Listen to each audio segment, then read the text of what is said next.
نوائے ضیاء کے ساتھ پروفیسر ضیاء۔ ایران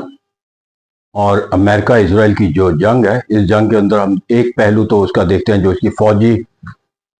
پہلو ہوتا ہے، جہاں پر متحرک قوتوں کے درمیان جنگ و جدل کا جو بازار ہوتا ہے، اس کے اندر ہونے والے ان کے باہمی نقصانات یا طاقت کا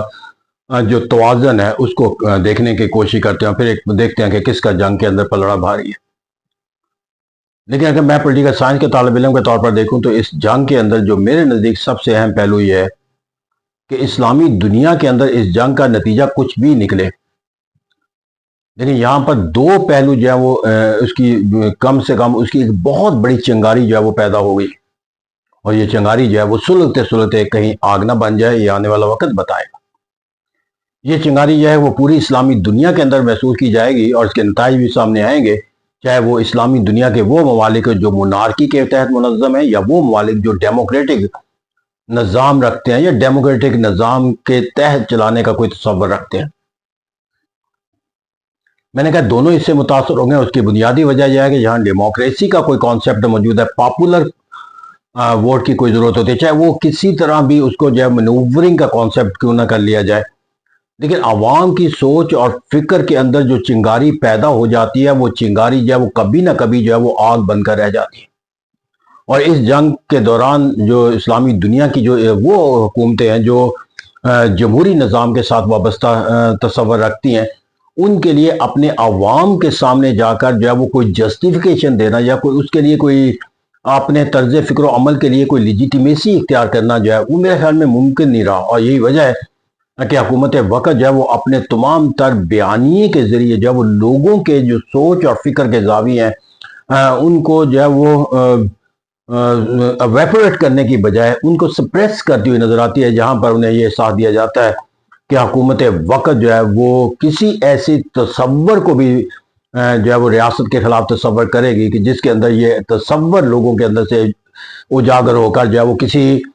سرگرمی کا حصہ بنے گا، جس کے اندر یہ سبق دیا جائے گا کہ حکومت وقت کو جو ہے وہ اس جنگ کے اندر جو ہے وہ اپنے طرز فکر و عمل کو جو ہے وہ پرو ایران بنانے کا تصور جو ہے وہ دینا ہوگا، کیونکہ حکومتوں کے مفادات اور حکومتوں کے تقاضے کچھ اور ہوتے ہیں، لوگوں کی خواہشات کچھ اور ہوتی ہیں، لوگوں کے تقاضے بھی کچھ اور ہوتے ہیں اور حکومت کے تقاضے۔ اس سے جب تقاضوں کا اختلاف ہے تو المیہ یہ ہے کہ جمہوری نظام کے اندر جب حکومتیں اپنے تقاضوں کے تحت فیصلہ سازی کرتی ہے تو عوام اپنے تقاضوں سے محروم ہو جاتے ہیں، اور یہ وہ گیپ ہے کہ جو جمہوری ملکوں کے اندر جو اسلامی دنیا کے اندر وہ اس طرح پینیٹریٹ کرے گا کہ اب اس چنگاری کو آگ بنانا جو ہے وہ کسی بھی ایسی قوت کے لیے جو حکومت میں نہیں ہے اس وقت، لیکن وہ حکومت کی دوڑ کے اندر ہے اور حکومت حاصل کرنے کی خواہش ہے، وہ ایک بیانیہ بنا کر جو ہے وہ اس کے اوپر وہ آگ لگا سکتی ہے کہ جہاں پر کسی بھی جو ایسی قوت کا جو اس وقت اقتدار کے مسندوں پر فائز ہے اس کا مقابلہ کرنے کی جو ہے وہ صلاحیت حاصل کر سکے۔ اس طرح میں اسلامی دنیا کے اندر جو ہے وہ جو لوگوں کا طرز فکر و عمل ہے، اس طرز فکر و عمل کو اسی طرح سپریس رکھنے کے لیے جو ہے وہ ایک ڈیموکریٹک اقدار کی ضرورت نہیں ہے، ڈیموکریٹ نظام کی ضرورت نہیں ہے، کیونکہ ڈیموکریٹ نظام کے اندر جو ہے وہ سوچ اور فکر کا جو اس وقت اختیار کیا جا رہا ہے اس کے تحت اس ملک کے اندر جو ہے وہ سیاسی جو قیادت ہے اس کو پذیرائی دینا جو ہے وہ مشکل ہی نہیں بلکہ ناممکن عمل ہے۔ اور یہی وجہ ہے کہ میں کہتا ہوں کہ اسلامی دنیا کے اندر جو ڈیموکریٹک نظام ہے یا تو یہ ایلیمینیٹ ہوتا ہوا نظر آئے گا، یا پھر اس نظام کو جہاں پر کہیں موجود ہے اس کو مزید کنٹرولڈ ڈیموکریٹک سسٹم کی طرف لے جایا جائے گا، کیونکہ اگر پاپولر ووٹ کے کسی کانسیپٹ کے تحت کوئی حکومت تشکیل پانے کا کوئی معنی مفہوم حاصل ہو سکتا ہے تو وہ وہی ہو سکتا ہے کہ جو اس وقت کی جو اسلامی دنیا کے ڈیموکریٹک ممالک کی جو پالیسی ہیں اور ان کے خلاف جو ہے وہ ایک بیانیے کے طور پر نظر آئے۔ تو اس طرح ایک بیانیہ بہت سٹرونگ ایسا پاپولر موجود ہے کہ جو کسی بھی حکومت جمہوری حکومت کو جو آج کی ہے ان کے خلاف جو ہے ایک طاقت دینے کا سبب بن سکتا ہے۔ پھر میں نے کہا دوسری طرف وہاں پر جا کر دیکھا جو مونارکیز موجود ہے تو وہاں پر بھی المیہ یہ ہے کہ یہاں پر جو ایک تصور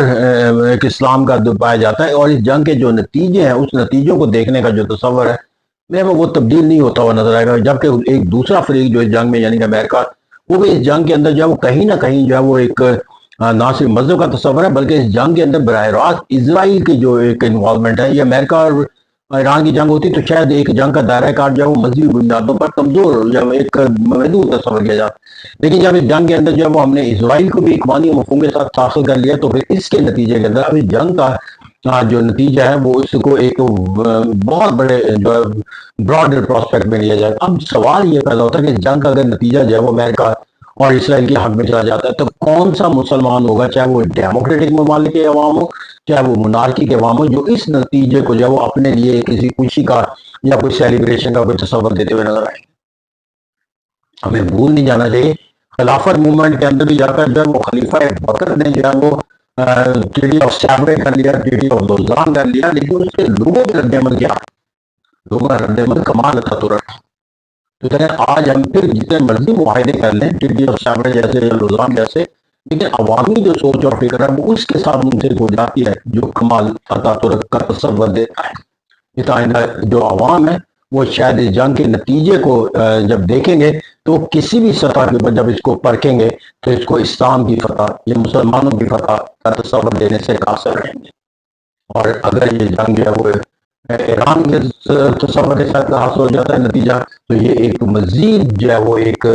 ان کے پاس ایک اسپانسرشپ ہو ان سوچ اور فکر کو طاقتور بنانے کے اندر کہ جو اسلام کے اتحاد کے معنی و مفہوم کو قائم رکھنا چاہتے ہیں. تو یہ تمام پہلو جو ہے وہ اس جنگ کے اندر جب ہمیں جس تصور کے ساتھ دیتے ہیں کہ آنے والے دن جو ہے وہ لوگوں کی سوچ اور فکر اور حکومتوں کی سوچ اور فکر کے درمیان ٹکراؤ کا ایک ہمیں انڈیا دیتے نظر آتے ہیں. Thank you.